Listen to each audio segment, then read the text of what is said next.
Piotr Zielinski akhirnya resmi digait Inter Milan. Ia dikontrak selama 4 musim sampai 2028. Lalu dampak dan perubahan apa yang akan diberikan untuk Inter? Dan apakah benar ia adalah puzzle penyempurna taktik Inzaghi? Temukan semua jawabannya di video ini. Musim lalu Inzaghi rutin memainkan Calhanoglu, Barella, dan Mkhitaryan sebagai gelandang utama. Hampir di semua laga mereka selalu jadi opsi awal dalam line up Inter. Nah, di antara 3 pemain tersebut, pemain yang riskan performanya menurun adalah Miki. Usianya sudah 35 tahun sehingga musim depan performanya entah masih baik atau tidak. Untuk antisipasi kondisi tersebut, Inzaghi sebenarnya sudah miliki Fratesi. Secara tipikal permainan, ia bisa gantikan posisi Miki. Meskipun sedikit ada spesialisasi yang berbeda di antara mereka berdua. Untuk hal tersebut, silakan tonton video ini yang secara eksklusif membahas Fratesi. Linknya saya simpan di deskripsi. Lalu, apakah Zielinski adalah pengganti yang tepat untuk Miki? Untuk menjawab hal tersebut, kita harus membandingkan bagaimana keduanya bermain. Mari kita lihat bagaimana mereka saat build up dan menyerang. Saat build up, Miki selalu bermain lebih maju. Ia tidak main lebih dalam untuk membantu bek alirkan bola di belakang. Maka Miki terlihat berposisi lebih maju dibandingkan Calhanoglu dan Barella. Ini berarti tugas build up di belakang lebih banyak dibebankan pada Calhanoglu dan Barella.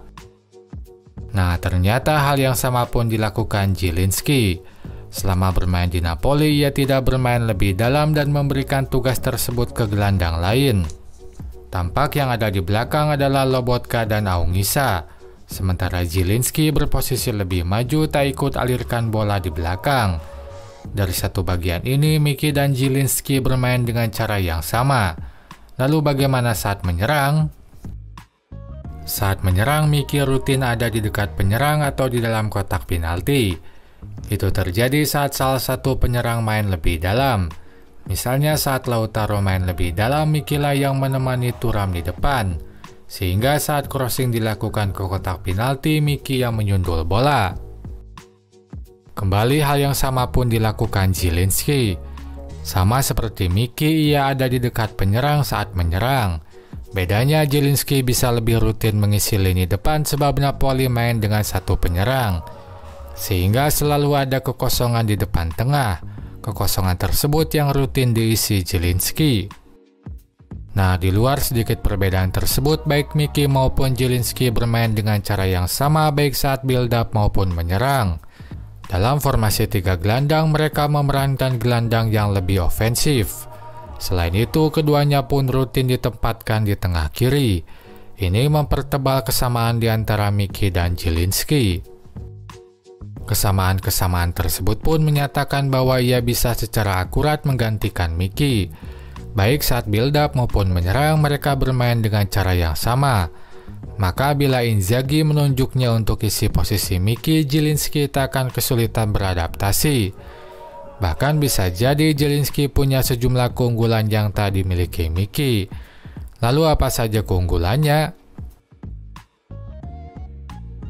Selain usia, keunggulan Zielinski dari Miki adalah tendangan dan umpan.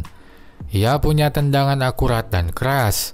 Maka jangan heran setengah gol yang ia ciptakan dilakukan dari jarak jauh. Misalnya pada cuplikan ini. Saat ia mampu ciptakan gol ke gawang lawan dari luar kotak penalti. Tendangannya melesat tak mampu ditepis kiper. Lebih uniknya lagi, ia aktif gunakan 2 kakinya. Kedua kakinya aktif dan sama baiknya dalam menendang. Secara konsisten, kedua kakinya bergantian ciptakan gol maupun assist. Kondisi ini pun bisa menambah amunisi penembak jarak jauh Inter. Dengan begitu, selain Calhanoglu, kini ada Zielinski. Lalu yang kedua adalah akurasi umpan. Zielinski punya akurasi umpan pendek dan panjang yang lebih akurat dari Miki. Misalnya saat ia alirkan bola di antara lawan pada cuplikan ini. Umpan tersebut mampu diterima di Lorenzo. Atau saat ia lambungkan bola di atas kepala lawan pada cuplikan ini. Umpan cantik tersebut mampu disambar Politano jadi gol. Selanjutnya, Zielinski adalah eksekutor bola mati yang handal. Di Napoli, ia adalah salah satu eksekutor utama bola mati. Dari mulai penalti, tendangan bebas maupun sepak pojok ia bisa lakukan. Banyak gol maupun assist pun ia torehkan dari bola mati. Misalnya saat ia eksekusi tendangan bebas berikut. Umpannya mampu dikonversi jadi gol oleh Ostigad. Dengan kemampuannya tersebut, ada indikasi ia pun bisa tempati posisi lain, yaitu posisi Calhanoglu sebagai gelandang bertahan. Dalam taktik Inzaghi, Calhanoglu selalu lakukan pengalihan bola dari belakang. Ia rutin pindahkan bola dari satu sisi ke sisi lain untuk kecoh lawan. Nah, hal ini pun bisa saja dilakukan Zielinski. Dengan akurasi umpannya, ia bisa lakukan tugas yang biasanya dilakukan Calhanoglu. Hal itu pun sempat beberapa kali dilakukannya di Napoli. Lalu apakah mungkin Inzaghi mengonversi Zielinski sebagai gelandang bertahan? Jawabannya mungkin, sebab Zielinski punya kemampuan itu. Toh Calhanoglu pun baru rutin dimainkan sebagai gelandang bertahan saat di Inter. Sebelumnya posisi aslinya sama seperti Zielinski, yaitu gelandang ofensif. Sehingga Inzaghi bisa melakukan konversi yang sama ke Zielinski. Kedua, Inzaghi pun belum punya pelapis Calhanoglu yang sepadan. Jadi bisa saja dibandingkan memainkan Aslani, ia memilih Zielinski di posisi tersebut. Itu secara taktikal bisa saja membuat permainan Inter tetap baik meski Calhanoglu absen. Kembali ke pertanyaan awal, apakah Zielinski puzzle penyempurna taktik Inter? Untuk lini tengah bisa jadi, sebab ia bisa jadi pengganti atau backup sepadan Miki. Bahkan juga ia bisa dikonversi untuk membackup Calhanoglu.